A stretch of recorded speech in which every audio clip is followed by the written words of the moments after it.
Hey guys, what's up? I wanted to do a quick little video to show you guys something about my chest. I am 2.5 weeks post-op.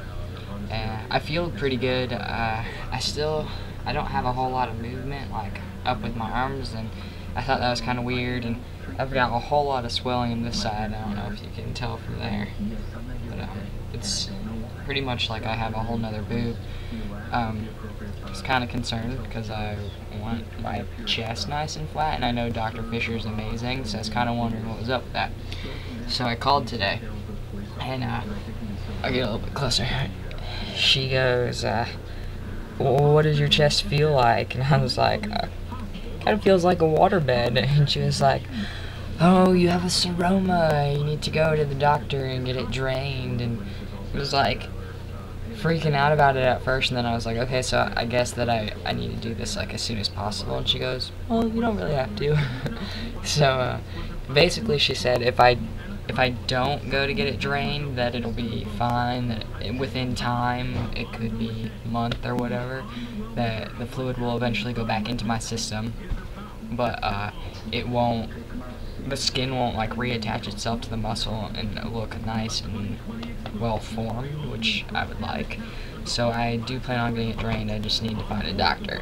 So if anyone's in the Asheville area that happens to know a doctor that can drain a seroma, or a surgeon, or anything like that. Anyway, I wanted to show you guys. Let's see if I can get up there. Let's see if this works. So here's the seroma side, and I'm gonna poke it, and you'll see how it's like a waterbed.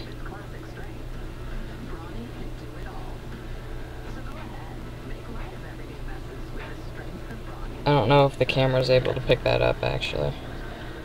Anyway, I don't know if you can tell anything, but it's a lot, like it has the line still. Maybe I'll be able to tell from this. Anyway, it's quite large, and I don't like it. So I'll be looking in, doing some research, trying to find a surgeon, and gonna get that drained as soon as I can. Otherwise, this side's amazing. It's flat, and I have like pretty much all my feeling back. My nipple's starting to flatten out nicely. The black is even starting to come off a little bit.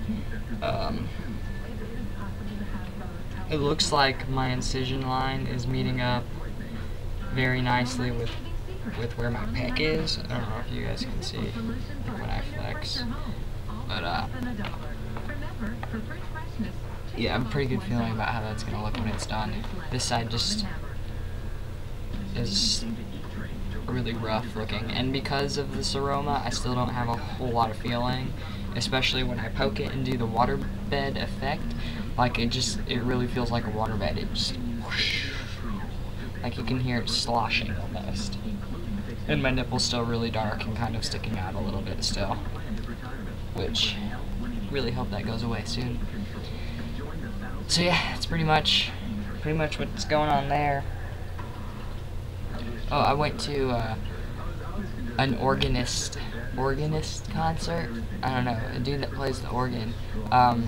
My first college that I went to is Brevard College. If anyone knows anything about Brevard College, the music program is amazing. It's one of the most well-known college music programs, music program in general. They have a summer camp where some of the best musicians come, and it's just amazing. Anyway, a guy named Cameron Carpenter came last night. If anyone knows him, he's awesome. He's actually nominated for a Grammy right now.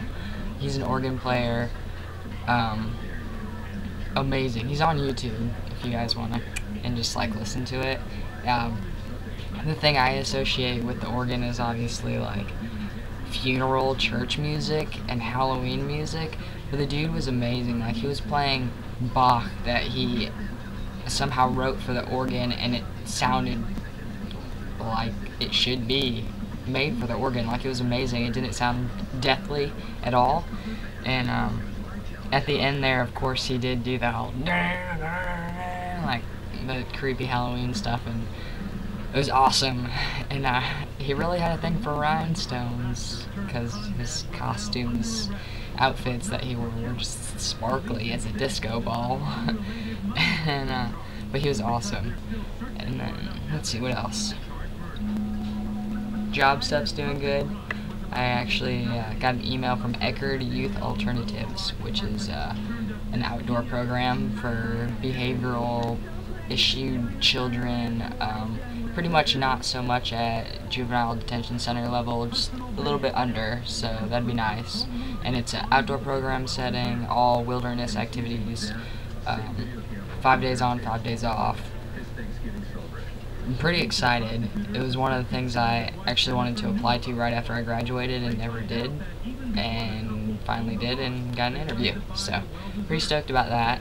I also, out of the blue, applied to be a police officer. Not that I've ever wanted to be a police officer, I actually wanted to be a firefighter. I made that video about that before. But there's one of my members at the Y was a Nashville police officer and hated it, and is now a UNC security guard. And he was like, you're gonna hate me for telling you this, but a sociology degree will get you a police officer job like that, no problem. And I looked it up online, and they're actually hiring, and the salary is like really decent. So I applied, and I got an email back, and I was supposed to take the written test, and then I can't remember what they call it, the POPAC or something like that, the physical test. And I was reading what I had to do, and there's no way I'd be able to do that with my chest like this right now. I could easily do it any other day. So I think what I might do is, they said they test every month, at least every month, or as needed every month. So I'm gonna write them back and tell them that I just had a minor surgery and I won't be able to do it this month. But I mean, that's only too if I don't get my Eckerd job. But that would be cool. They pay you to go to their police academy. They provide all necessary supplies, equipment would be better. So yeah, it sounds like a good deal.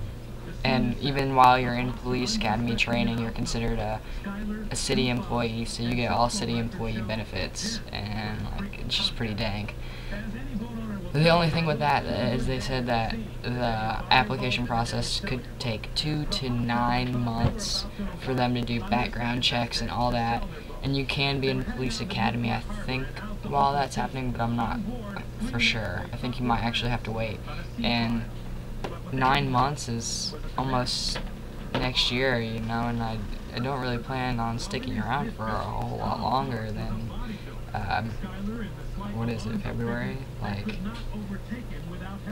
11 or 12 more months. Like, and if I have to, it's fine. Like, if something happens, and that's a whole nother story, but I don't want a job that I'm gonna get hired and then peace, like something like a police officer job.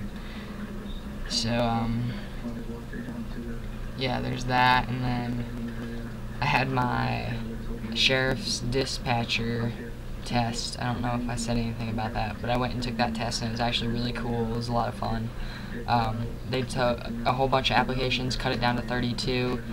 I was one of those 32, then they cut it down to 16, and you find out if you're one of the 16 by end of next week. So if I did good on my typing test, and then we had to take 2 different tests where you listen to previous emergency calls, and you had to take notes on it, and they were looking for 10 key things in each note, and I guess you're all graded on all that, so let's all find out.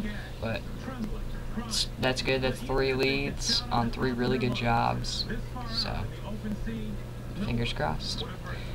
I'll talk to you guys later.